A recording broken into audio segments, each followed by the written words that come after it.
They say power was forged in steel and crowned in gold, but in truth it was written in betrayal and sealed with blood. Before I uncover the hidden sins of this medieval court, make sure to subscribe, like, and share your thoughts so you never miss the secrets history tried to bury. The throne of King Alaric trembled not from enemies at the gates, but from whispers in his own hall. His queen, Lady Eleanor, moved like fire in silk, adored by the masses yet feared in council. Her eyes could promise love while plotting ruin. His brother, Prince Cedric, carried a smile that hid a serpent's bite, every banquet a rehearsal for treason, every beau a mask for envy, and in the shadows lingered Sir Rowan, a knight bound by oath but cursed by forbidden passion for the queen herself. The great hall echoed with laughter by day, but by night it reeked of conspiracy. Goblets raised in loyalty clattered with poison beneath their rims, and as the bells tolled midnight, a secret meeting was arranged in the royal gardens, one that would twist blood against blood, love against duty, and truth against the crown itself. Yet the final stroke of treachery was still to come.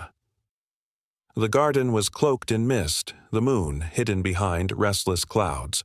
When Lady Eleanor stepped into the shadows, her cloak trailing over the wet stone, waiting was Prince Cedric. His face pale with ambition, his voice trembling with hunger for the crown, he spoke of justice, of a kingdom ruled by a stronger hand. But beneath his words lay nothing but envy and bloodlust. "The king is blind," he whispered, "and it is you, my queen, who deserves the throne." By my side. Yet even as he reached for her hand, a figure lingered beyond the roses.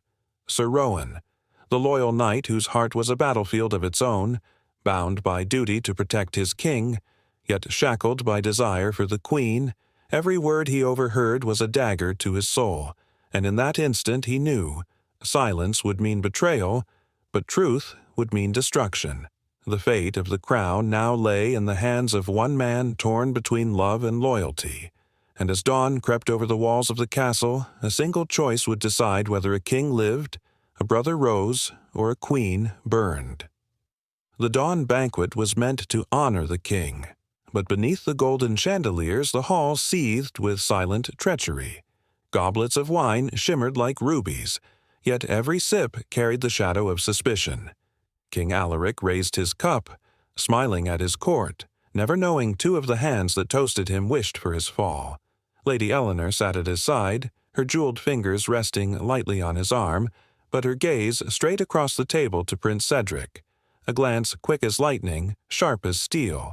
Sir Rowan stood at the edge of the hall, armor gleaming in the torchlight, yet inside his chest thunder raged.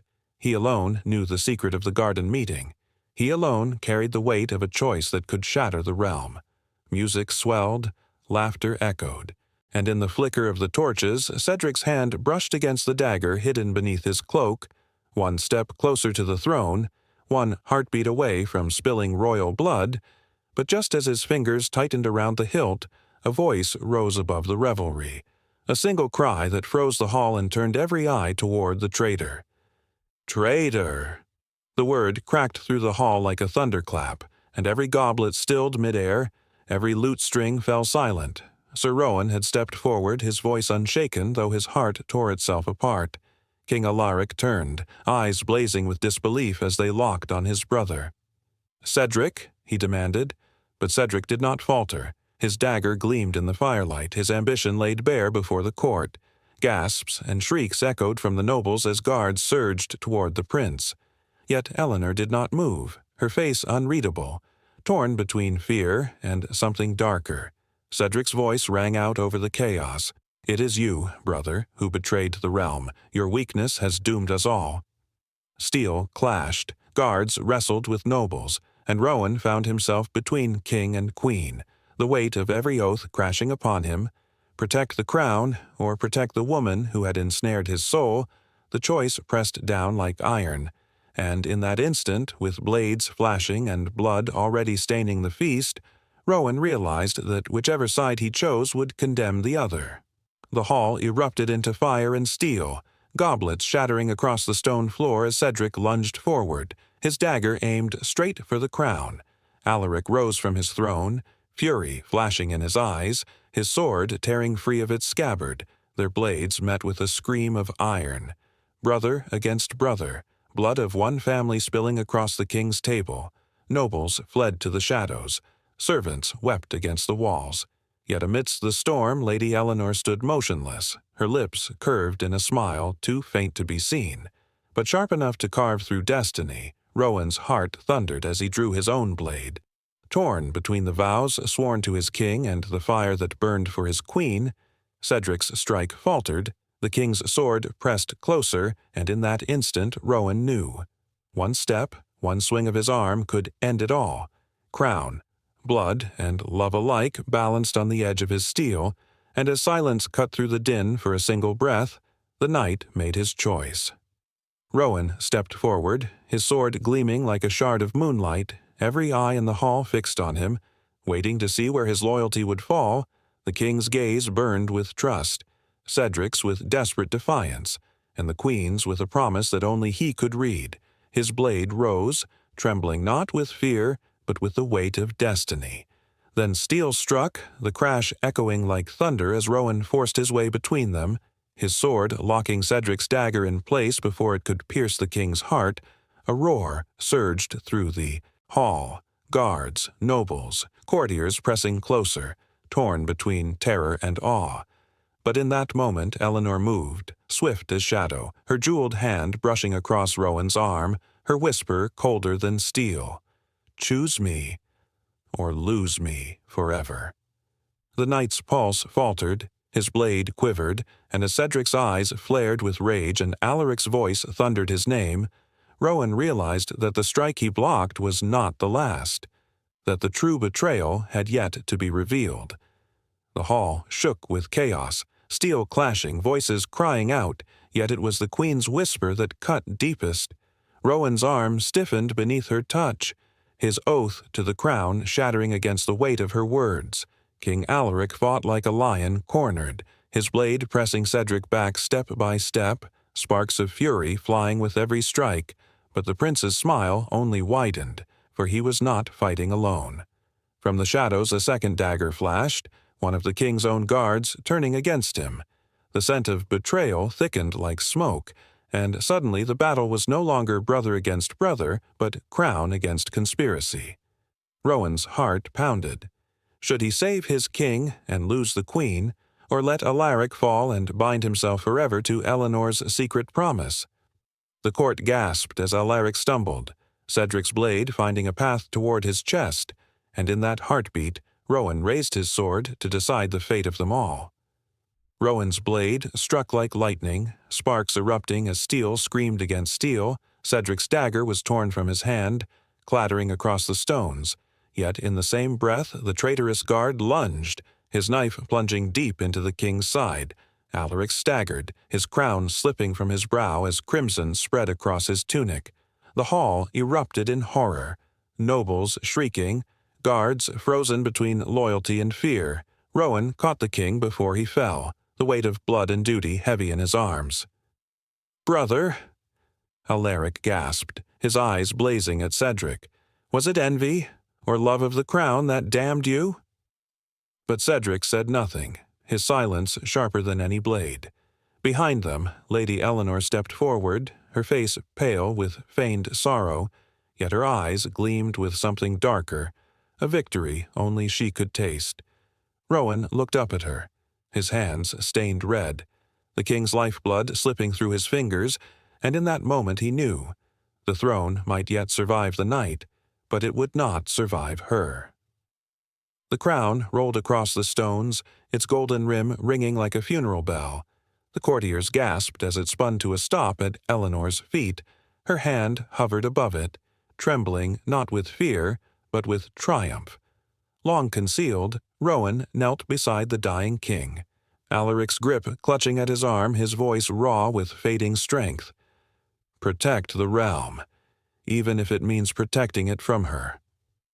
The words struck like a curse, binding Rowan to an impossible destiny. Cedric stepped forward, blood spattered across his cloak, his eyes wild with hunger. "The throne is mine," he declared. Yet the court recoiled, for even they could see the queen's shadow behind his claim, and in that instant Rowan realized the truth. The king's death had been written not by Cedric's envy alone, but by Eleanor's design. Every whisper, every smile, every oath had been threads in her web, and as Alaric's breath faded into silence, the knight rose, torn between the woman he loved and the realm he swore to defend, the crown still waiting, gleaming at her feet, daring him to decide. Rowan rose slowly, his sword slick with blood, the hall silent but for the ragged breath of the dying king. Cedric reached for the crown, but Eleanor's hand was swifter, her fingers closing around the golden rim as though it had always belonged to her. Gasps rippled through the court, some nobles bowing their heads, others shrinking back in terror. "The realm will endure," she whispered, her voice soft as silk yet sharp as a blade, "but only under a ruler who dares to wield its power." Cedric turned to her, confusion flashing across his face. "You promised," he began, but his words died as her gaze cut him down more cruelly than any sword. The queen had no intention of sharing her throne. Rowan's chest burned, torn between fury and desire. Between his oath to the fallen king and the haunting pull of the woman now crowned in shadows, the crown gleamed in her hands, blood dripping from its edges, and in that moment the hall seemed to hold its breath, waiting for Rowan to take his step, to draw his blade once more, or to kneel. Cedric's fury erupted, his voice raw with betrayal. "You used me!" he roared, lunging toward Eleanor, but before his blade could find her, Rowan intercepted, steel ringing against steel, sparks flying into the air like fireflies in the dark. The court shrieked as brother and knight clashed, one for power, the other for something far more dangerous. Rowan's heart thundered, each strike dragging him closer to the choice he dreaded, to protect the crown as Alaric had begged, or to surrender everything to the queen who now held it in her hands. Eleanor stood unmoving, her eyes fixed on Rowan alone. A silent command, a promise, a threat, Cedric faltered, his strength failing. Yet his voice carried one last venomous cry. "If you let her rule, the realm will drown in blood." The hall froze, Rowan's sword pressed to Cedric's throat, Eleanor's gaze burning into his soul, and in that suspended heartbeat the knight understood. No matter which path he chose, treason would be written on his name, and the world would remember him not as loyal knight nor traitor, but as the man who decided the fate of a kingdom. Rowan's blade trembled at Cedric's throat, the weight of every oath and every secret pressing against his arm. Sweat streaked down his brow as the hall watched in suffocating silence. Nobles, clutching their rosaries, servants frozen like statues. Cedric's eyes burned with defiance, daring him to strike, while behind him Eleanor's presence loomed, her hand caressing the crown as though she already wore it. "Choose, Rowan," she breathed, her words slipping into his ear like venom. "The throne. Or me." The knight's chest tightened, torn between the dying plea of his king and the living fire of his queen. Cedric spat blood and shouted, "Do it! End me and bind yourself to her treachery, or stand aside and watch your kingdom fall." The hall seemed to collapse inward, torches sputtering as though the flames themselves recoiled from what was to come. Rowan raised his sword, the edge glinting crimson in the firelight, every soul holding its breath as steel hovered over blood, one final heartbeat before destiny carved its name into history. The sword fell. A scream tore through the hall, echoing against stone and steel. Cedric staggered, blood blooming against his cloak, his dagger slipping from his grasp as he crashed to the floor. Gasps rippled through the court. Some crossed themselves, others turned away, but none dared move. Rowan stood over the fallen prince, his blade dripping red, his breath ragged, his soul heavy with the weight of damnation. "For the crown," he whispered, though the words tasted like ash upon his tongue. Behind him, Eleanor's voice rose, soft and triumphant. "And for me." She stepped forward, lifting the crown high, its rim gleaming with the mingled blood of brothers. Yet, as the court bent trembling knees before her, Rowan's eyes met hers.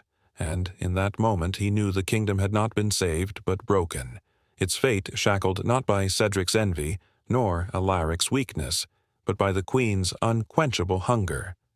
Still holding his sword, Rowan realized his choice was not yet finished. He could kneel, or raise his blade once more. Rowan did not kneel. His blade rose again, the torchlight catching its crimson edge. Gasps swept the hall as the queen's smile faltered, her fingers tightening on the crown as though it might shield her from steel. "You swore to me," she hissed, her voice sharp enough to cut the silence, but Rowan's eyes were hollow, filled not with love nor loyalty, only the ruin of a man torn in two. With a cry that shook the rafters, he struck.